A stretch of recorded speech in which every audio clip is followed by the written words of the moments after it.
Hey, it's Nathan. Before we start, sit with a phrase for a second. Defective blood. Not a diagnosis, not a medical term anybody in a white coat would ever say out loud. Just two words a rich old man used at a family reunion to describe a 9-year-old boy sitting 8 feet away with a fork in his hand. 40 people heard it. 40 people laughed. And the boy's father did not stand up, did not shout, did not flip a table. He waited. He let the old man finish every rehearsed line of his speech, and then he walked around the table and handed one envelope to the family's lawyer. Here's the part I find fascinating, and the reason I wanted to tell you this one. Families that talk obsessively about bloodline are almost always the families with the most to hide about their own. Obsession is a tell. When somebody builds an identity on being made of better material than you, it's worth asking who audited the claim, and when, and whether anybody has looked at the paperwork since. Because paperwork outlives pride, and paperwork does not care how loud you toast. So stay with me. This is a story about inheritance, about a boy who bleeds too easily, and about a man who breeds queen bees for a living and understood something the Pallister family never did. You do not argue with a hive, you re-queen it. Lachlan Cardew learned to read a hive before he learned to read a room, and he would tell you later that the order matters more than people think. He was 7 the first summer his grandmother Orla let him hold a frame. She had 40 hives on 4 acres of scrub at the bend of the Nettle River, outside Carnesford, North Carolina, and she ran them the way she ran everything, quietly and on a schedule nobody else could see. She put the frame in his hands and told him not to look at the bees. "Look at the pattern," she said. "The bees are just weather. The pattern is the truth." And she showed him the brood, capped in a tight oval, wall to wall, no gaps, which meant the queen was laying well and the colony had a future. Then she walked him to a hive that looked identical from the outside, humming just as loud, and showed him a brood pattern that was scattered and spotty, holes everywhere, and told him that colony would be dead by February, no matter how busy it sounded in July. He thought about that hive for the next 34 years. Plenty of things sound alive right up until the accounting. Orla Cardew had been a spooler at Pallister Threadworks for 19 years, second shift, back when the mill ran 3 shifts and the whole town of Carnesford smelled faintly of cotton dust and hot machine oil. She raised Lachlan after his mother left and his father drank himself out of the picture, and she taught him 3 things: how to graft a queen larva into a wax cup with a wire tool the width of an eyelash, how to keep records nobody asked to see, and how to be the calmest person in any room, because the calmest person in the room is usually the only one still gathering information. By 41, Lachlan Cardew ran the Cardew Bee Company on the same 4 acres, and it was not a hobby. He was a queen breeder, which is a small, unglamorous profession almost nobody outside agriculture understands. Commercial beekeepers everywhere lose colonies to a parasitic mite, and the only long-term answer anybody trusts is genetics. Breed bees that fight the mite themselves. 12 years he had been selecting for it. 12 years of marking queens, tracking survival, culling lines that looked good in June and failed in January, keeping ledgers so precise that a university lab in Raleigh used his data as a reference set. He shipped breeder queens to almond growers in California and blueberry outfits in Maine, each one traveling in a plastic cage the size of a pack of gum. Each one worth more on paper than the truck he drove. He never talked about that at family dinners. That was the whole point. He met Philippa Pallister at a farmer's market in Carnesford when she was 26 and hiding from her own last name.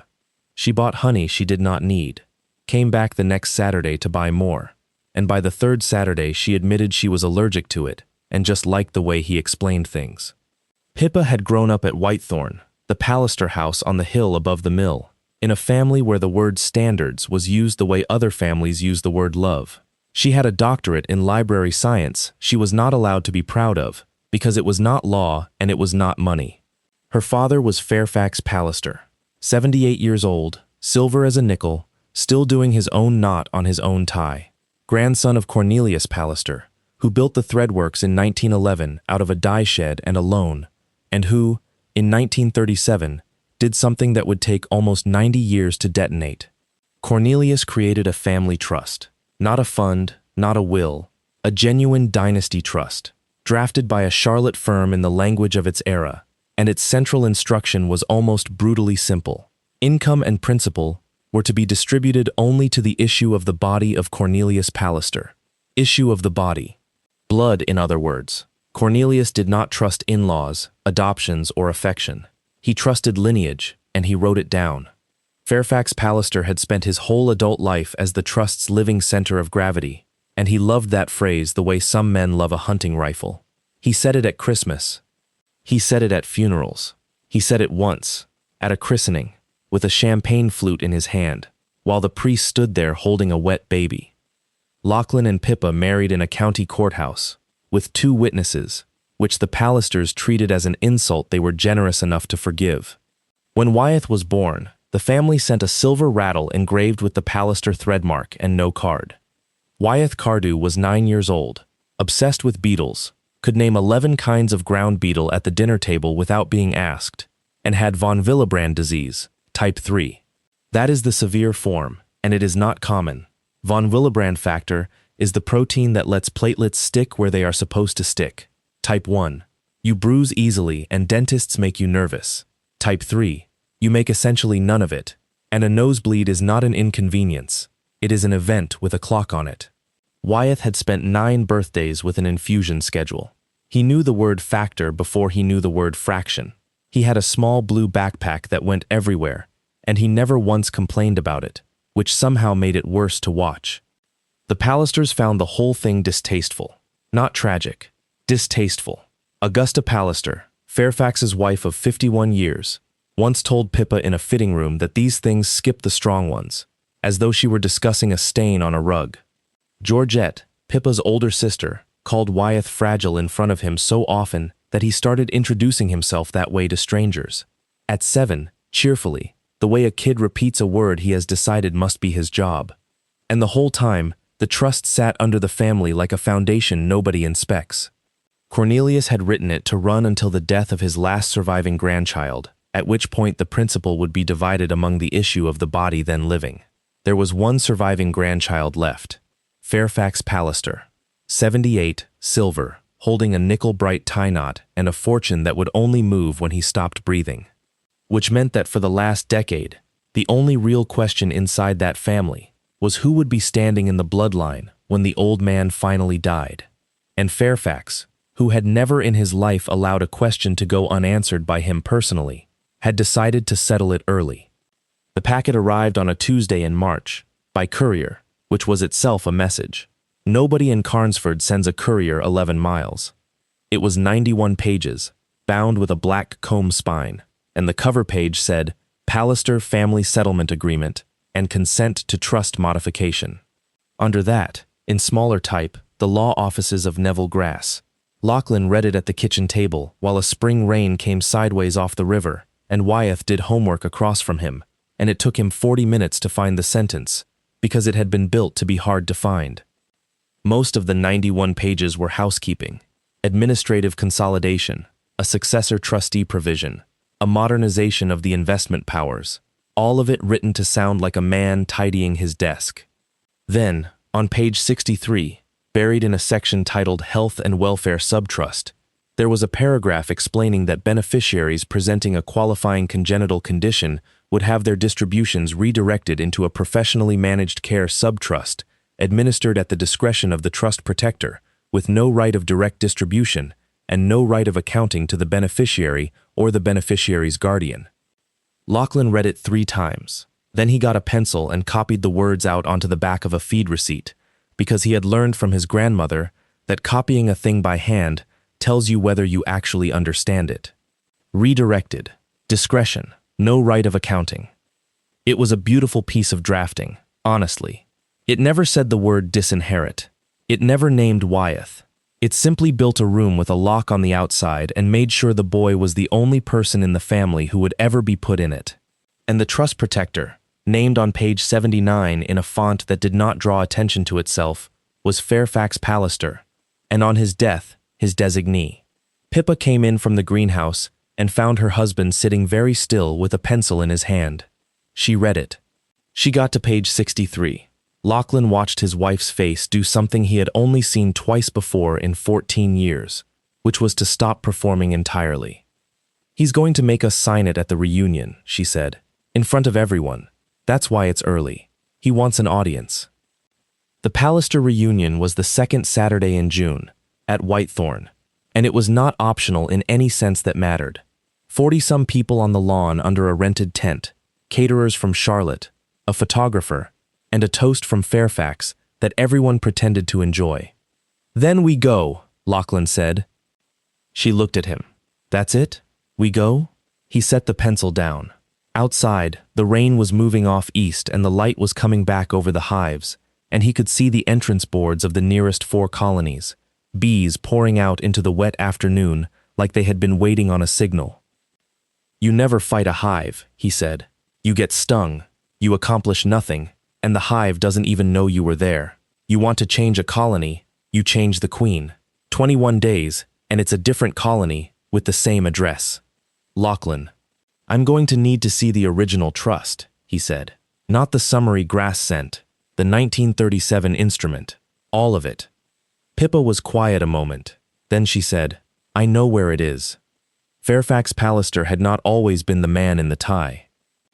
He was born in December 1947, in the house on the hill, to Thurlow Pallister, Cornelius's only son, and Thurlow's wife Corabelle. Thurlow ran the thread works badly, drank steadily, and died in 1971, leaving a mill already losing to imports, and a son who was 23, and furious about it. What Fairfax did next was the story the family told at every gathering, polished smooth as a river stone. He took over, cut 200 jobs in a year, converted the dye house to industrial thread for automotive and medical stitching, and by 1990 had sold the operating business and turned the family into what it really was from then on, which was a portfolio with a surname. The version they did not tell involved a strike in 1974, an injury settlement fought for 6 years, and a security contract in 1986 that put men with cameras outside the homes of 3 former employees. Lachlan knew about those because Orla had been there for all of them. She used to say Fairfax Pallister had a genius for making other people's losses look like discipline. And running under all of it, decade after decade, was the trust, paying the family quietly and continuously from investments Cornelius had made with mill money in the 30s. It had grown into something none of them liked to say out loud. Fairfax said it in numbers only when he wanted to frighten someone. There was one more clause, and Pippa found it for him. It took her 11 days, because the original 1937 instrument was not in the family's possession. Neville Grass's office held a certified copy. The trustee of record, a corporate trustee out of Winston-Salem, held another. And the third was in the Carnsford Mill Heritage Room, in the basement of the old company store, because Cornelius Pallister had been vain enough in 1937 to donate a signed counterpart to the town as a gesture of permanence. The Heritage Room was run, 4 afternoons a week, by a retired schoolteacher named Henrietta Ox, 68 years old, who had been cataloging the mill's paper since 2009, and who greeted the arrival of an actual researcher the way a lighthouse keeper greets a boat. Article 9 was on page 31 of the counterpart, and Lachlan read it standing up, in the basement, under a fluorescent tube with a flicker in it. "If at any time there shall be no issue of the body of the settlor than living and qualified to take, the entire remaining corpus shall pass, absolutely and without reservation, to the Carnsford Mill Workers' Relief Fund, for the benefit of the operatives of Pallister Threadworks and their descendants." Cornelius had built a trapdoor under his own dynasty. Not out of kindness, Lachlan suspected, out of spite or superstition, or the specific 1937 fear that his line would fail and strangers would feed on it. Whatever the reason, the old man had written down what happened if the blood ran out. Lachlan photographed the page. Then he sat down on a folding chair in a basement full of loom cards and dead men's payroll books, and he thought about a spotty brood pattern in a hive that sounded fine from the outside. "That fund still exists?" he asked. Henrietta Ox looked at him over her glasses with the expression of a woman who has been waiting 11 years for exactly one question. "Mr. Cardew," she said, "it has $1,100 in it and a board of 3 people, and I am 2 of them." He asked her what happened to the third. She said he died in 2016 and nobody replaced him, and that the fund had been formally dormant since 2004, when the Pallister family attorney of that era wrote a very polite letter suggesting that its purposes were obsolete. Do you still have that letter? She did. She had everything. That was the thing about Henrietta Ox, that the Pallisters, if they had ever thought about her at all, would have considered her least interesting quality.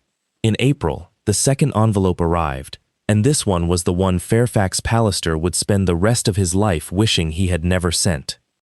It came from Neville Grass's office, addressed to every branch of the family, and it explained that in connection with the Health and Welfare Subtrust, and in order to administer it fairly, the family would be undertaking a comprehensive hereditary screening program. A clinical genetics group would collect a sample from every living descendant and spouse, run an inherited conditions panel, and provide the trust protector with a summary of findings so that the subtrust could be properly funded.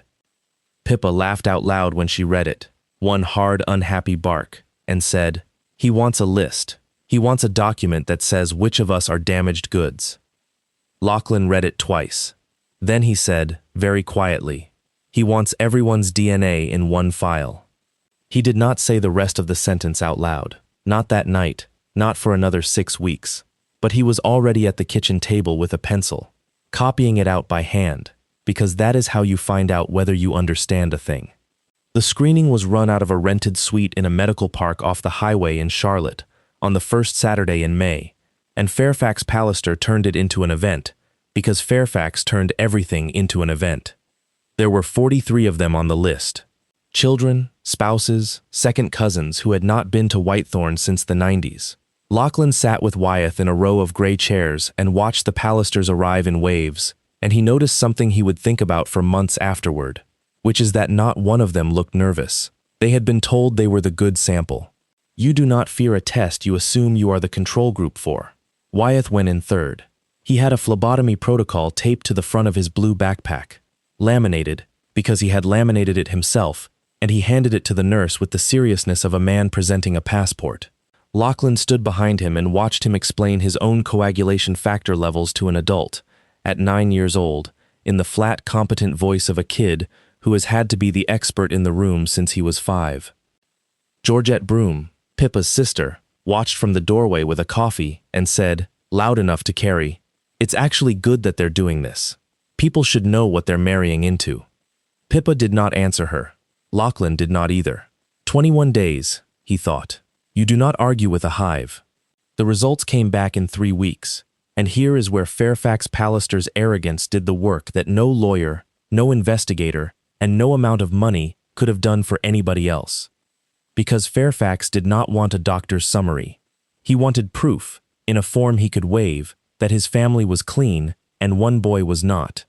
So Grass's office had ordered the full report package from the lab, Belrose Genomics, and then, because 43 people had consented to receive their own results, and the family's counsel wanted to look transparent, Grass's paralegal distributed the packages by email on the same afternoon.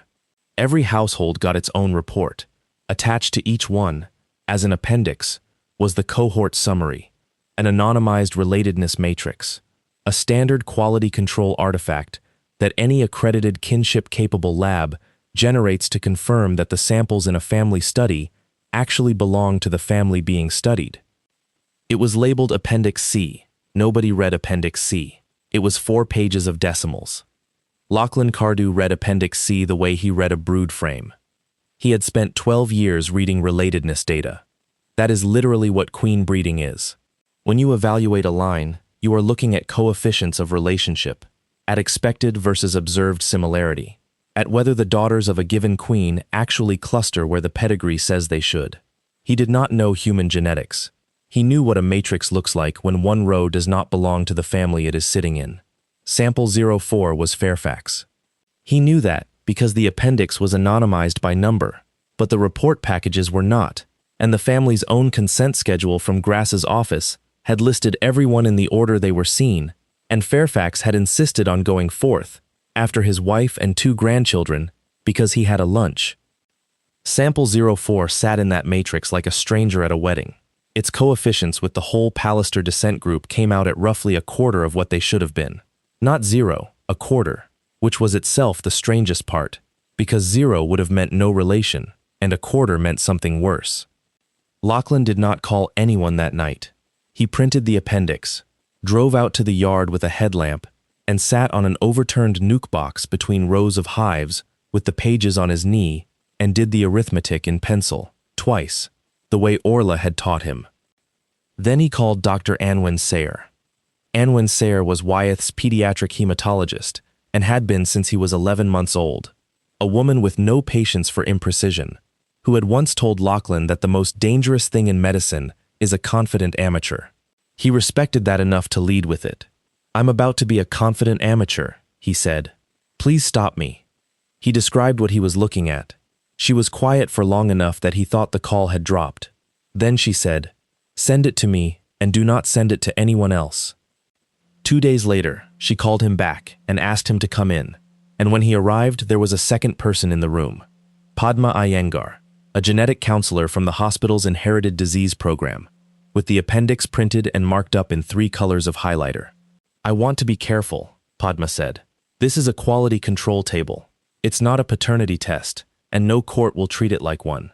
But you're reading it correctly, and I've now read it 11 times hoping I wasn't." She laid it out.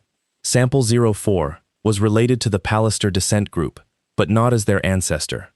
The pattern of shared segments looked like a second cousin, not a father and grandfather. And the Y chromosome haplogroup, which passes down the male line essentially unchanged, put sample 04 in a different lineage entirely from the 2 Pallister male line descendants in the study. In plain language, Anwen Sayer said, "The man who has spent his life talking about issue of the body is not, biologically, issue of that body." "And the quarter," Lachlan said, "the relationship that's still there." Padma Iyengar tapped the page. "That's the interesting one. If he were an outsider, an adoption, a foundling, you'd see nothing. You see something. Whoever fathered him was already related to the Pallisters, distantly, a cousin, or someone from the same small population, which in a mill town in 1947 could mean a lot of things." Lachlan sat with that. He thought about a 9-year-old laminating his own protocol. About page 63, and the room with the lock on the outside. About a man who had built a religion out of blood, and about the fact that this man had, in his own hand, ordered the one test that would demonstrate he was the only person in the family with no claim at all. "He did this to himself," Lachlan said. "He did," Anwen Sayer said, "and I want you to hear the next part carefully, because I've seen what happens to people who get handed something like this. You are holding a live wire. If you swing it, you will burn your wife's entire family down, including your wife, and possibly your son. If Fairfax Pallister isn't Cornelius's issue, then neither is Philippa, neither is Wyeth." The room went very quiet. "I know," Lachlan said. "You've already done that math. I did it in the B yard on Tuesday." Anwen Sayer looked at him for a moment the way doctors look at people they are about to trust. "Then what are you going to do?" He thought about it honestly, because she deserved that. "Nothing yet," he said. "You never open a hive on a hunch. You open it when you know what you're going to find, and you know what you're going to do about it, and you've got somewhere to put every frame you take out." Confirming it took him 5 weeks, and he did all of it before he told his wife. Not because he was hiding it, because Pippa was going to have to stand in a room and be the daughter of a man she was about to lose, and he was not going to make her carry a suspicion. He was going to hand her a fact or nothing at all. He started in the basement of the old company store, where Henrietta Ox cleared a table for him and turned the flickering fluorescent tube off and brought a lamp from home instead, which was the single kindest thing anyone did for him that spring. The mill's employment records ran from 1911 to 1993 and were in appalling shape, but they were complete because Cornelius Pallister wrote everything down and Henrietta Ox threw nothing away, and between the two of them, a century had survived. He needed 1946 and 1947. He needed the dye house, because that was the other thing Padma Iyengar had said, almost in passing. Whoever fathered him was already related, distantly, same small population, and Carnesford in 1946 had 4,000 people and 1 employer. He found Willem Lowndes on his second afternoon, in a payroll ledger, dye house, second shift, machine maintenance, hired 1938, and there was a photograph of the 1946 Die House crew pinned in a box of loose prints, 11 men in front of a kier, faces washed out, and a mechanic on the left end with his sleeves rolled and a jaw you could have used as a straight edge. Lachlan had seen that jaw at Christmas for 14 years. He sat there for a long moment with the print in his hand. Then he asked Henrietta Ox, as evenly as he could, whether the heritage room had anything at all from the house on the hill. Family papers, donations. She said yes, and then she said something better.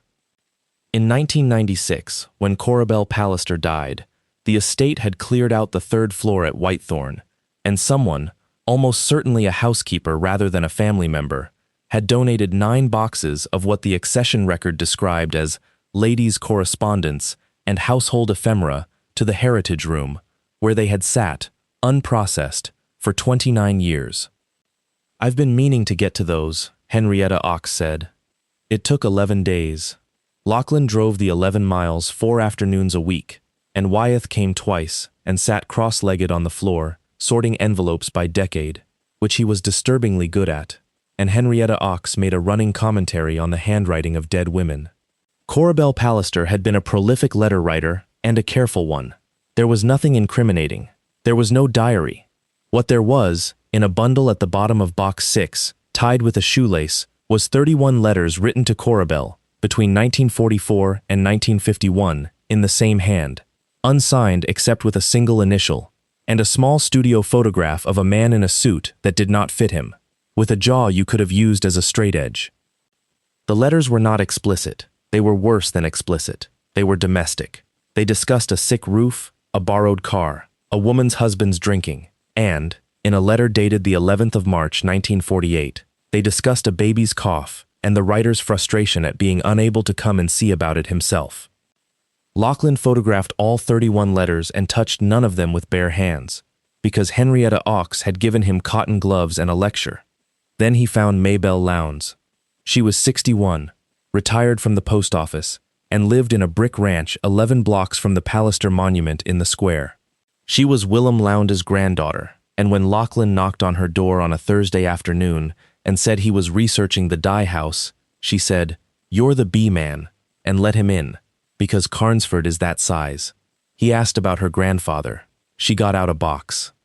Willem Lowndes had died in 1988, 41 years in the dye house, never made foreman, and had kept in a cigar box a 25-year service pin, 3 photographs, and a folded page torn from a 1974 newspaper showing Fairfax Pallister at a ribbon cutting. He wasn't a sentimental man, Maybelle said. He kept that one picture of a rich boy for 14 years. Lachlan looked at the newspaper page and at the studio photograph on his phone and at the woman across the table who had the same jaw and understood he was about to ask for something no honest man asks for under false pretenses. So he told her. All of it. The trust, the toast, page 63, Appendix C, the letters in box 6. Maybelle Lowndes listened all the way through without interrupting, which is rarer than people think. Then she got up and made coffee and stood with her back to him at the counter for a while. "My grandmother knew," she said at last. "That's the part that gets me. She had to have known, and she stayed, and she washed his uniform, and nobody in that family up the hill ever said good morning to her at the Piggly Wiggly." She sat back down. "What do you need from me?" He told her. A sample, voluntarily given, to an accredited laboratory, under her own name, with a documented chain of custody, and an attorney of her own, so that nobody could ever say she had been used. She asked what it would do to her. "Honestly," Lachlan said, "it might make you rich, and I don't think that's why you'd do it." Maybelle Lowndes laughed for the first time since he had walked in. "No," she said, "it isn't." Belrose Genomics ran it as a standard kinship analysis in the first week of June, comparing Maybelle Lowndes' profile against the Pallister cohort data that Neville Grass's office had already, with signed consents and a helpful cover letter, released to every household in the family.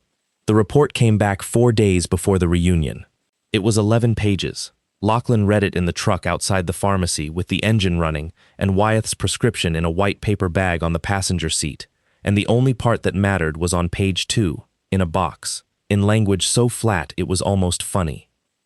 The results support a second-degree biological relationship between sample 04 and the tested individual, consistent with a half-avuncular or grandparent-grandchild relationship. The results exclude sample 04 as a biological descendant of the male lineage designated Pallister with a probability exceeding 99.99%. Lachlan Cardew sat in a parking lot in Carnesford, North Carolina, holding a piece of paper that ended a 90-year-old dynasty, and the thing he felt was not triumph. It was the specific, cold calm of a man who has finally located the spotty brood pattern in a hive that had been humming loud since 1947. He drove home. He printed one copy. He clipped to it a photocopy of a single page from the 1937 counterpart in the Heritage Room, Article 9, with one line underlined in pencil. He put both pages in a plain envelope, and he wrote nothing on the outside at all. Then he went and told his wife. He told Philippa on the back steps, after Wyeth was asleep, with the report on the boards between them and the yard humming its low June sound in the dark. She read it twice. She did not cry. What she did was harder to watch. She sat there and went through her whole life at speed, and Lachlan could see her arriving at each room in it and finding the furniture rearranged. Every single thing he ever said to me, she said finally. Every time he made me feel like I was borrowed. I know. He knew. She looked up. Lachlan, there is no version of this where a man like my father finds out at 78. He knew. I think so too. I can't prove it yet. She wiped her face with the heel of her hand. Once, businesslike, the way her mother had taught her. And Lachlan hated Augusta Pallister a little more for that gesture than for anything she had ever said out loud. If you use this, Pippa said, I get nothing, ever. Wyeth gets nothing. From them, he said. Yes, and you're still going to do it. I'm going to give you the choice, he said. It's your family and your name, and I'm not going to spend it for you. So here's the whole thing, laid out, and you tell me. He walked her through it the way he would walk a client through a breeding plan. If they signed in June, Wyeth's share went into a locked room controlled by Fairfax and then by whoever Fairfax named, and the boy would spend his adult life asking permission for money that was legally his and getting an answer nobody could audit. If they refused, the family would do it anyway, with the other branch's consent, and then litigate them into the ground. 40-1. And if he put the envelope in front of the trustee, the whole instrument came apart. Not just for them, for everyone. Because if Fairfax was not issue of the body, then no one descending from Fairfax was either, and the trust's own Article 9 said what happened next in words a first grader could follow. How much? Pippa said. Clem's last summary to the family said the corpus was around 210 million. She made a small sound that was not quite a laugh. And it all goes to a dormant fund with $1,100 in it, and a retired schoolteacher on the board. For the operatives of Pallister Threadworks and their descendants, Lachlan said, that's about 9,000 people, alive today, if you follow the payroll books. Your grandmother's spooler, my grandmother, Maybelle's grandfather, who is the reason your father exists. Pippa Cardew sat on her own back steps for a long time. He called my son defective in a fitting room once, she said. Did you know that? Not at the reunion. Years ago, he said it to my mother while I was standing in the doorway holding a dress, and they both saw me, and neither of them stopped talking. You never told me that. I was ashamed, she said, which is the trick of it, isn't it? They do the thing, and you carry the shame. She picked up the report and put it back down. Do it, she said, but Lachlan, do it in front of them. Not in a letter, not in an office. He wanted an audience for my son. He gets one. The second Saturday in June came in hot and cloudless, and Whitethorn looked the way it always looked on reunion day, which is to say, expensive in a manner designed to be mistaken for effortless. The tent went up on the lower lawn. 44 adults and 9 children, a photographer named Dale who had shot this family for 20 years, a bar, and a long table under the oaks with the good linen on it. Fairfax Pallister moved among them in a pale gray suit, sleeves buttoned, shaking hands like a man running for an office that did not exist. Horace Clem arrived at 11 with a leather case. Clem was 66, trustees' counsel for 19 years, a careful, unfashionable man who had spent his career administering other people's certainties and who did not, as a rule, attend family functions. He was there because the settlement agreement was to be executed on the lawn, in view of the photographer, with Clem to attest the signatures. Lachlan noticed him standing alone by the tent pole with a glass of iced tea, looking exactly like a man who had been told to bring a stamp to a birthday party.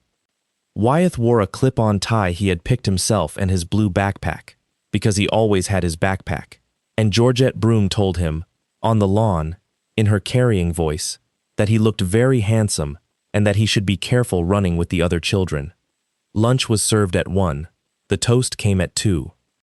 Fairfax Pallister stood at the head of the long table and tapped a knife against a glass, and 44 adults went quiet with the immediate obedience of people who have been trained since childhood, and Lachlan watched his son put down his fork and then, a second later, pick it back up, because a 9-year-old who has been the subject of a room before knows to keep his hands busy. The old man started with the mill. He always started with the mill. Cornelius, the dye shed, the loan, the first 40 spindles. He did the part about the 1974 strike where he was the hero. He did the part about the recession. He talked for 6 minutes about standards, and then he lifted the papers from the table beside him, 91 pages with a black comb spine, and held them up. "Today we tidy the house," he said. "My grandfather wrote a simple instruction, and it has served this family for 88 years, and I intend to leave it clearer than I found it. So let's be plain, because plain is a kindness." He looked down the table. "The Pallister Trust is for Pallister blood. It always has been. Not for friends, not for hobbies, not for the people who marry in and start counting. And it is certainly not for defect. Defective blood inherits nothing. That is not cruelty. That is arithmetic." Somebody near the bar said something Lachlan did not catch, and 3 people laughed. "So the boy," Fairfax said, and he did not look at Wyeth, which was somehow the worst part. He gestured with the papers in the general direction of the child. "Will be provided for, medically, out of a properly supervised fund. He will not receive a share. Whatever else he gets from his father, which is to say, from a man who keeps insects in boxes." He waited exactly the right amount of time, which is to say, 0. The laugh that went up under that tent was not a titter. It was a full, released, 40-person laugh, the kind that has permission in it, and it went on for 4 or 5 seconds, and Georgette Broom put her hand on her sister's arm, as though they were sharing something. Lachlan Cardew did not move. He looked at his son. Wyeth had not looked up. He was eating, very carefully, 1 green bean at a time, staring at his plate with the absolute concentration of a kid who has decided that if he does not lift his head, none of this is happening to him. His ears were scarlet. His free hand was flat on the table beside the plate, fingers spread, holding the table still. 9 years old. Lachlan felt something move through him that was not rage. Rage is hot and useless, and it makes you open a hive at the wrong hour. This was the other thing, the cold one, the one Orla used to call the working feeling. He let the old man finish.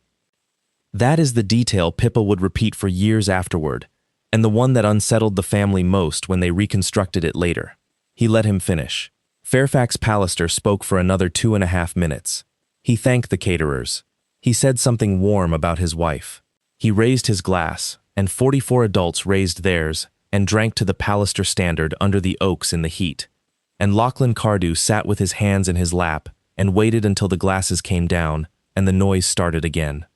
Then he stood up. He did not go to the head of the table. He did not go anywhere near Fairfax. He walked, at an ordinary speed, around the outside of the tent, past the bar, to the tent pole where Horace Clem was standing with his iced tea and his leather case, and the family watched him do it, because a man leaving the table during the applause is interesting. Lachlan said, "Mr. Clem, your counsel to the trustee." "I am." "Then this is properly delivered to you, and not to the family." He held out the envelope. "You'll want to read it before anyone signs anything today." Clem looked at the envelope, and then at Lachlan, and there must have been something in the man's face, because he set down his tea and took it. He opened it standing up. 2 pages. The kinship report and the photocopy of Article 9 with 1 line underlined in pencil. Lachlan watched him read the first page. He watched him get to the box on page 2. He watched Horace Clem a careful, unfashionable man who had spent 19 years administering other people's certainties, stopped breathing for a moment in the ordinary heat of a June afternoon. The color went out of his face from the top down. That is a real thing, it turns out. Lachlan had never seen it before. Clem turned to the second page, the photocopy, and read the underlined line, and then he looked up at the long table under the oaks where 44 people were laughing and eating, and the old man was accepting congratulations on a good toast, and he said, "Not to Lachlan, not really to anyone. Oh my God." "Take your time," Lachlan said. Nobody signed anything that afternoon. That was the first thing, and at the time, it seemed like the smallest. Horace Clem walked 12 feet to the table, leaned down, and said 4 sentences into Fairfax Pallister's ear, and the old man's face did something the photographer caught by accident in frame 211, which would later be described in a deposition as an expression of a man hearing a diagnosis. Fairfax stood. He said, pleasantly, that the paperwork would keep until the family had digested lunch. Then he walked up the lawn to the house with his hand on Clem's elbow, and the two of them did not come back out for 50 minutes, and by the time they did, the caterers were breaking down the tent.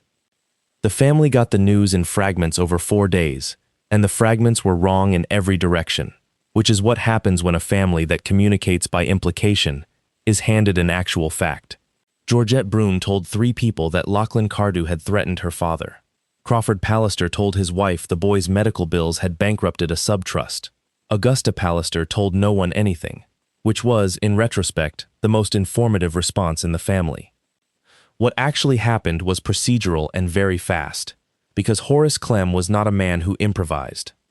On Monday morning, he filed a notice with the corporate trustee in Winston-Salem, suspending all discretionary distributions from the Cornelius Pallister Trust, pending a determination of beneficiary qualification.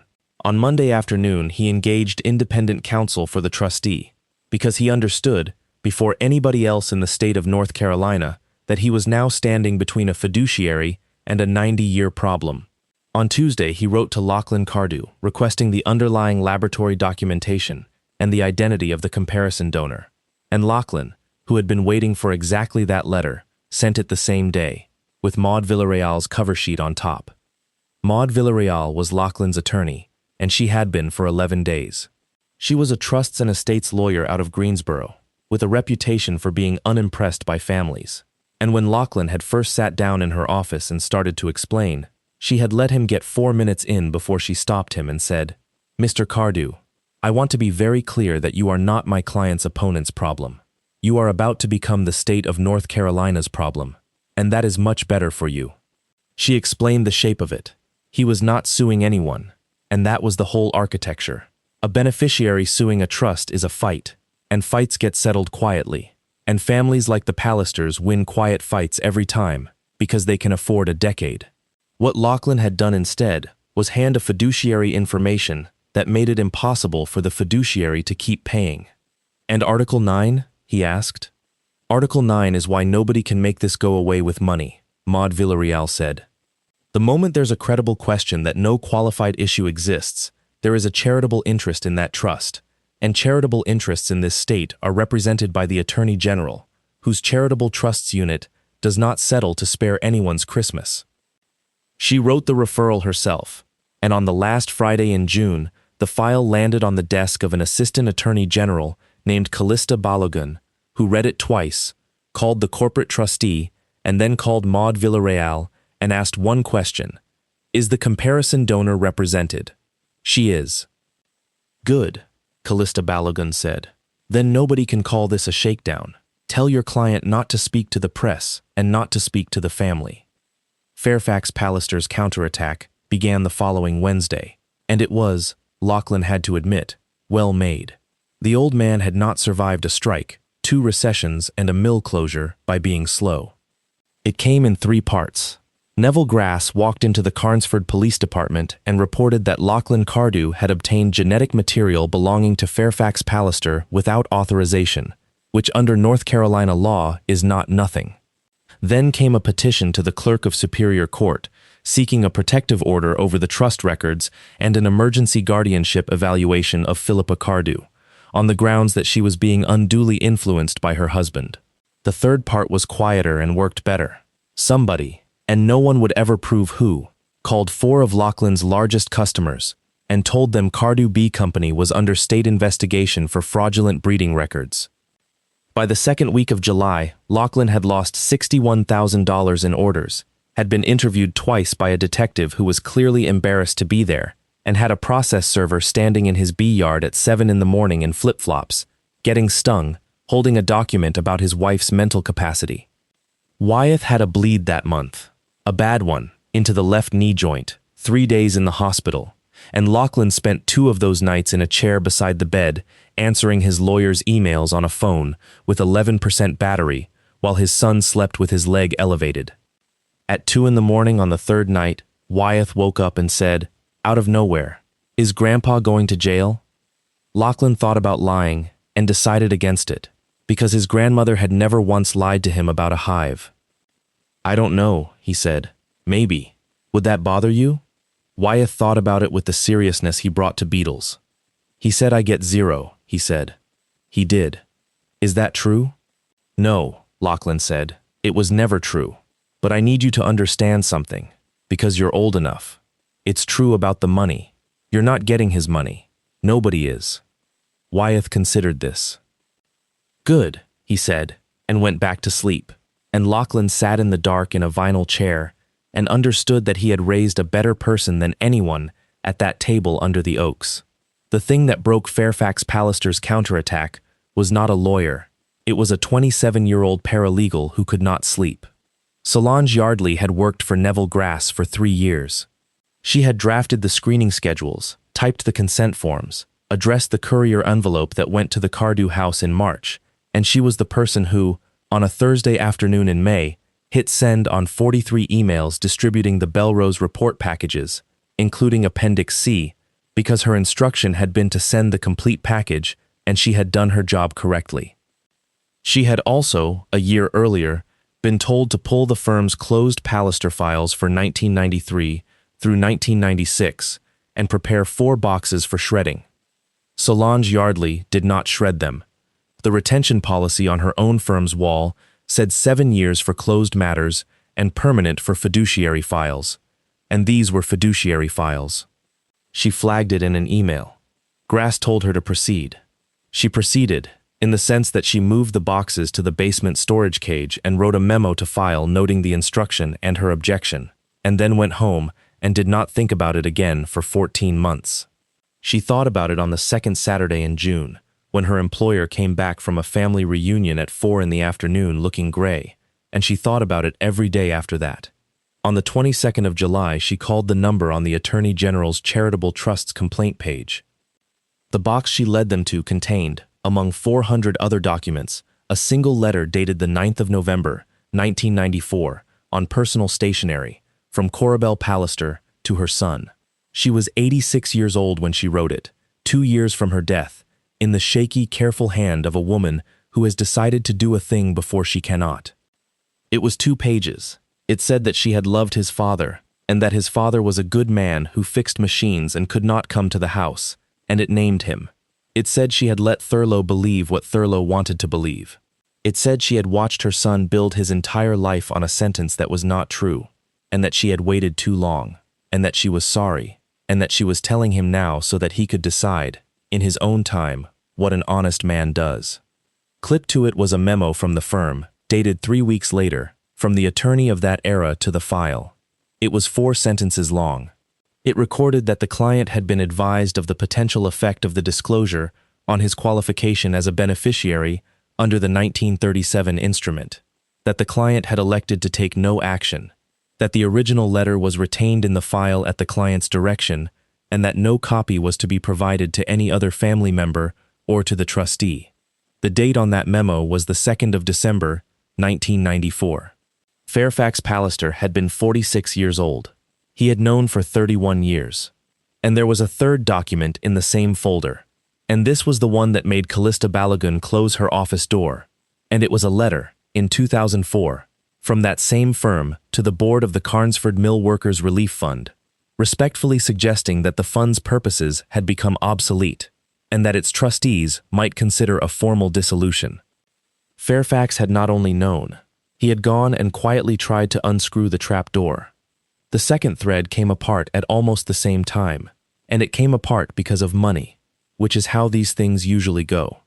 When the corporate trustee suspended distributions in June, it also ordered a full accounting going back 10 years, and in the third week of August, that accounting produced a finding about an entity called Nettle Point Partners, LLC.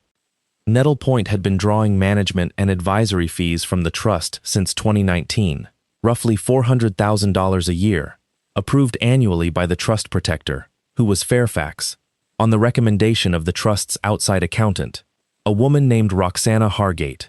Nettle Point Partners had one member of record, a Delaware holding entity, whose sole manager was Langdon Pallister.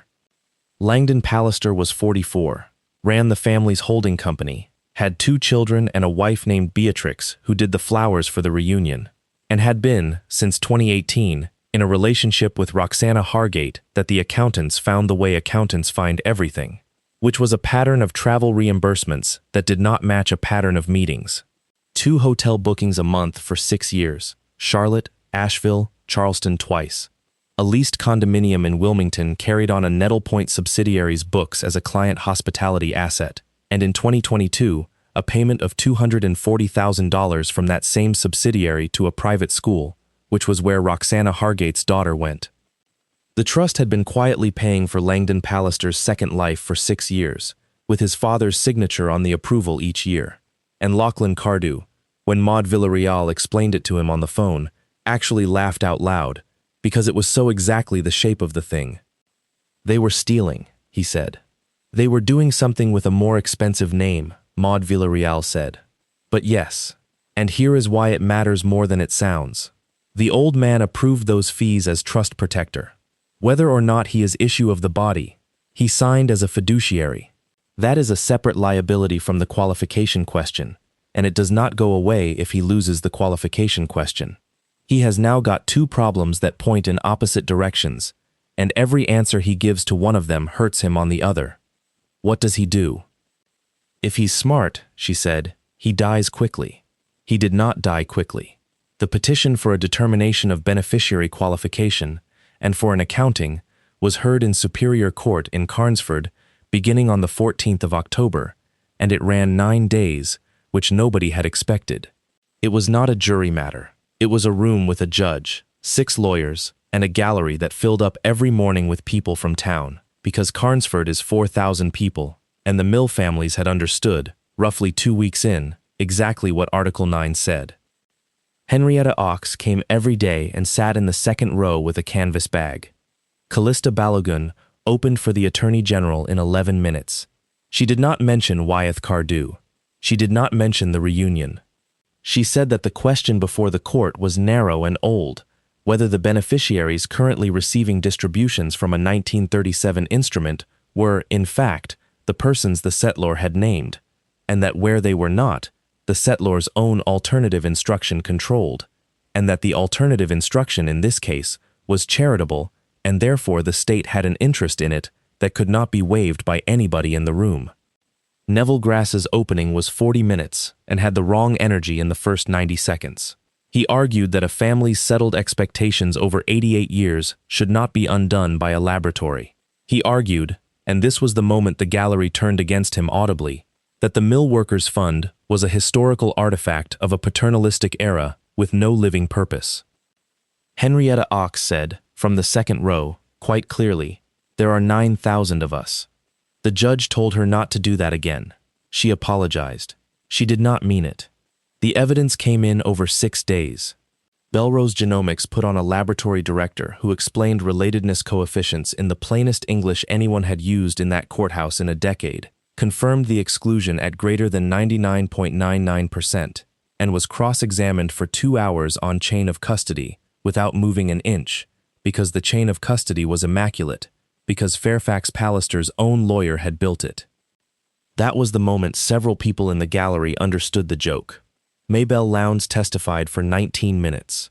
She was asked whether she had been promised anything. She said no. She was asked why she had given a sample. She said, Because a man came to my door and told me the truth first and asked second, and I have been waiting my whole life for somebody from that hill to do that." Solange Yardley testified for most of a day, and by the end of it, Neville Grass's practice was finished. She produced the memo to file. She produced the 1994 letter and the 4-sentence memo clipped to it. She was asked whether she had been fired. She said she had resigned in July. She was asked why she had kept the boxes. She said, "Because the policy on the wall said permanent, and nobody ever told me the policy on the wall was a suggestion." Philippa Cardew testified on the 7th day. She was on the stand for 51 minutes, and she did not raise her voice once. She was asked to describe the settlement agreement, and she described it. She was asked about page 63, and she read it aloud, all of it, the qualifying congenital condition, and the redirection, and the no right of accounting, in the flat, clear voice of a woman who had spent her career reading finding aids, and when she got to the end, she was asked what she understood it to mean. "That my son would have to ask my father's permission for his own money," she said, "for the rest of my father's life, and then ask my brother for the rest of his." She was asked whether her husband had unduly influenced her. She looked at the emergency guardianship petition on the table in front of Neville Grass, and she said, "My husband spent 5 weeks confirming a fact before he would say it to me out loud, because he did not want me to have to carry a rumor about my own father. I have a doctorate. I would appreciate it if this court would note that." Fairfax Pallister took the stand on the 8th day, against the advice of every lawyer he had. He was 78, and he was still, physically, an impressive man, and for about 25 minutes he was very good. He talked about the mill. He talked about the strike. He said the word standards 4 times. Then Callista Balogun stood up with 2 pieces of paper. She asked him to identify the handwriting on the first one. He said it was his mother's. She asked him to read the last paragraph aloud. He read it. His voice was steady for the first sentence, and not for the second. She asked him to identify the second document. He said he could not recall it. She read the 4 sentences into the record. Then she asked him one question, and it was the only question she asked that afternoon that mattered. "Mr. Pallister, between December of 1994 and June of this year, did you inform the trustee of the Cornelius Pallister Trust that you had received information bearing on your qualification as a beneficiary?" The courtroom was very quiet. "No," he said. "Did you, during that same period, receive distributions from that trust?" "Yes." "Approximately how much?" His lawyer objected. The judge overruled it. Fairfax Pallister sat in the box and did the arithmetic he had been doing his whole life, and answered, because he could not help himself, "Around $31 million, he said. In the gallery, in the second row, Henrietta Ox wrote a number in a small notebook, and Lachlan Cardew, 4 seats down, watched her do it and thought about a woman with a lamp from home in a basement full of dead men's payroll books. Langdon Pallister was not there for that. He had, by the 8th day, retained his own criminal counsel and stopped speaking to his father entirely, and Roxana Hargate had already given a proffer to the state, which was how the court learned that the 2022 school payment had been Langdon's idea and that Roxana had told him twice it would show up in an accounting. Augusta Pallister came exactly once, on the 4th day, sat in the back, and left at the recess. She stopped in the hallway in front of her daughter and said, "You've killed us."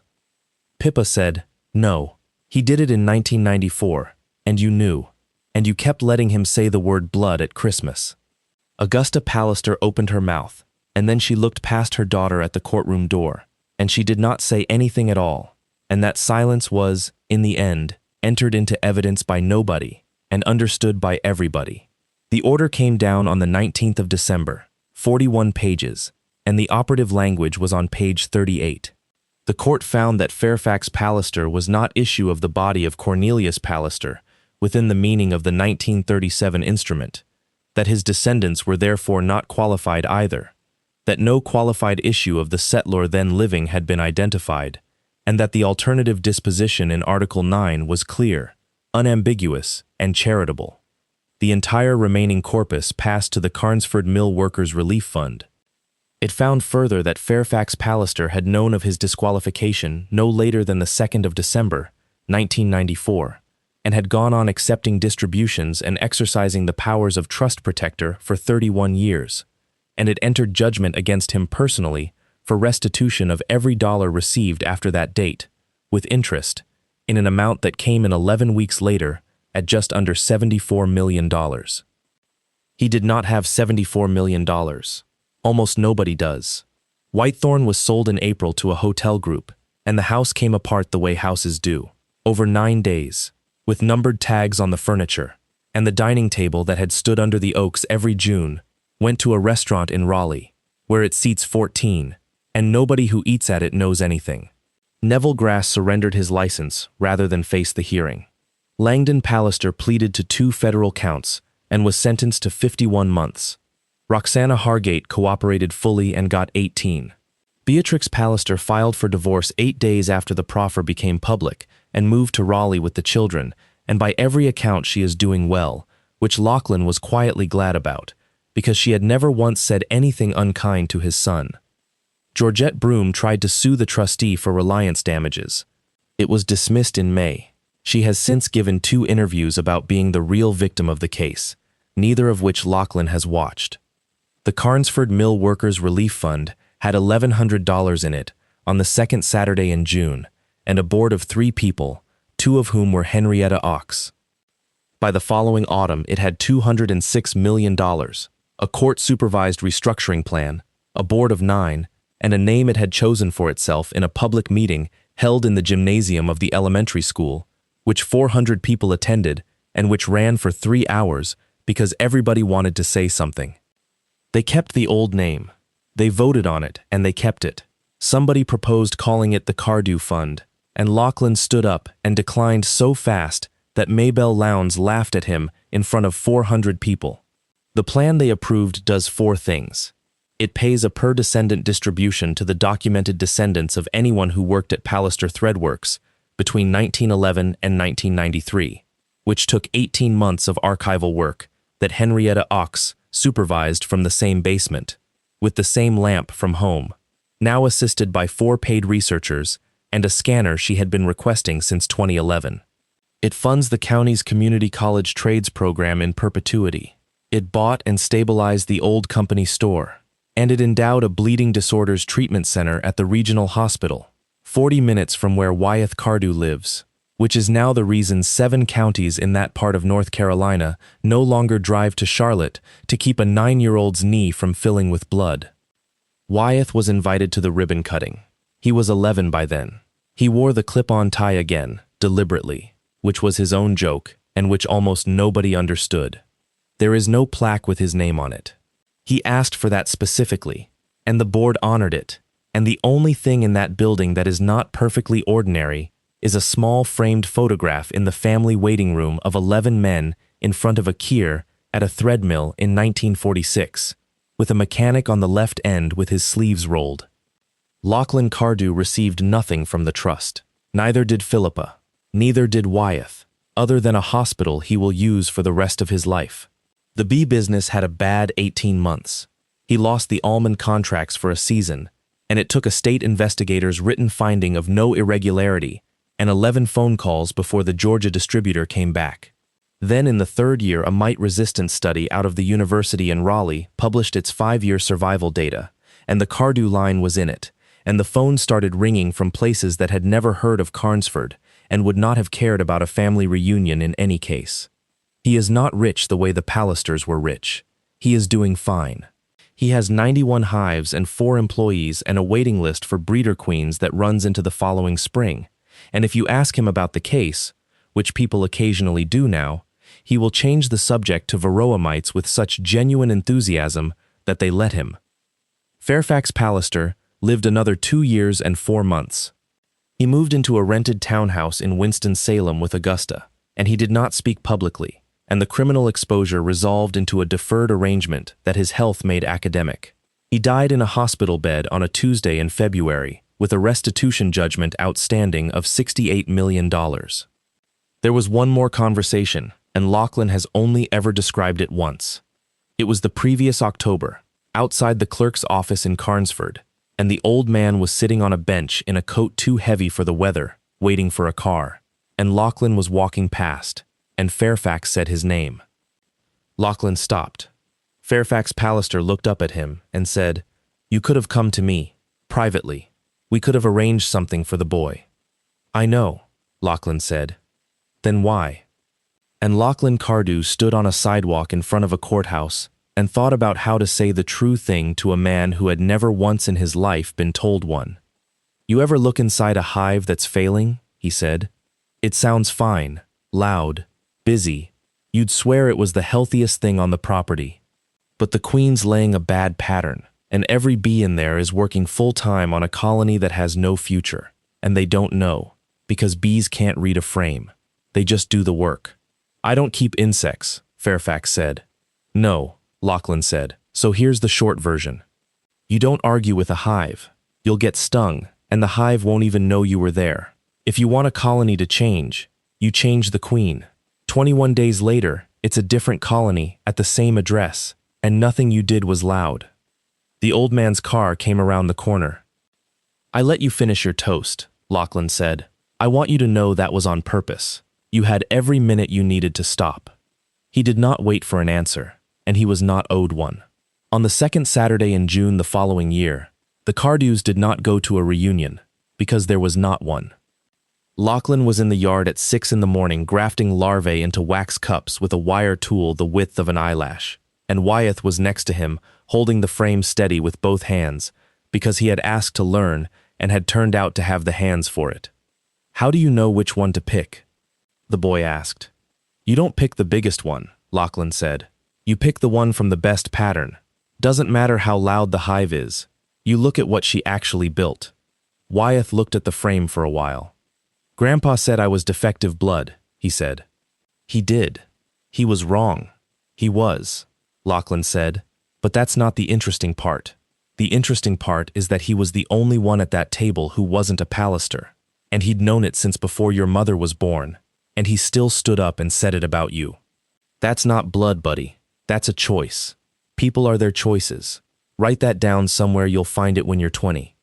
Wyeth Cardew, 11 years old, in a bee yard at the bend of the Nettle River, holding a frame steady with both hands, said, "Okay," and then, after a minute, "Can I do the next one?" And his father, who had never once shouted, handed him the tool. So that's the story, and here's what stayed with me about it. Everybody wants the moment. The table flip, the shouted comeback, the 90-second video where somebody gets what's coming to them. I get it, that feels great. But look at what actually worked here. Lachlan Cardew's whole victory was built out of things that look like nothing while you're doing them. Copying a paragraph onto the back of a feed receipt in pencil. Reading a 4-page appendix full of decimals that 43 other people deleted. Driving 11 miles 4 afternoons a week to sit in a basement with a retired schoolteacher. Telling a stranger the entire truth at her kitchen table before he asked her for anything, when a lie would have been faster. And the hardest one, sitting still through 6 minutes of a man humiliating his kid, because standing up would have felt incredible and accomplished absolutely nothing. Here's the thing about people who talk constantly about who deserves what. They're almost never talking about you. They're managing a fear about themselves. Fairfax Pallister spent 31 years turning up the volume on the word blood because he had read a letter from his own mother and could not bear what it said. The loudest man at that table was the only one with something to hide. That's not a coincidence. That's the pattern. And the unglamorous lesson, honestly, is about paperwork. Nobody makes a movie about Article 9. But one sentence written by a suspicious old man in 1937 outlived every laugh under that tent, and a retention policy on an office wall outlived a law firm. Records don't get intimidated. They don't care how expensive your suit is. So if somebody in your life has decided you're the defective one, you don't have to win the argument. You probably can't. Go find out what's actually written down. Stay calm, keep your ledger clean, and when the day comes that it matters, hand it to the one person in the room who is legally required to read it. I'm Nathan. Thanks for staying to the end of this one.